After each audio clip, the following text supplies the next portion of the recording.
One of my favourite sayings is what you think is your nemesis is actually your superpower. And so when you take 100% personal responsibility for something and then start standing on that foundation, all of the worst things that have ever happened to me are some of the best things that ever happened to me.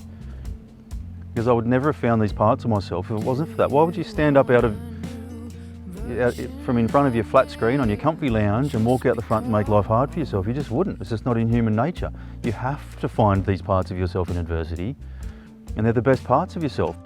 I just came up with this sort of idea that it would be a stand rather than a protest, and we'd stand for nothing. Therefore, we couldn't be it wouldn't be dividing or divided. It wouldn't segregate anyone. We'd be standing for our personal truth. And all of our personal truths are different, but we all stand together for each other's freedom. And it just sort of came to me. I think I had a few wines, and I just said, I'm going to do this, because it was a big thing. I said, I'm going to make a stand in the park. We're starting this thing. It's going to be every Sunday in Hyde Park in Sydney. Come down. I'm standing here for me. This is my line in the sand. I'm using my energetic intention. Who cares?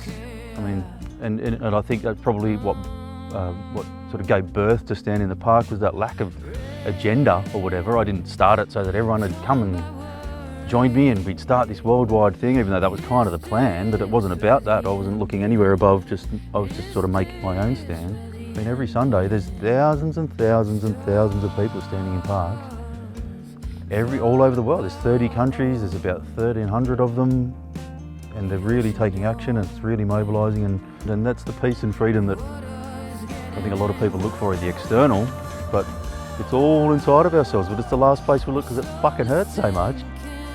That's what's happening in the world right now, is exactly that. Peace and freedom. Peace and freedom, freedom, freedom.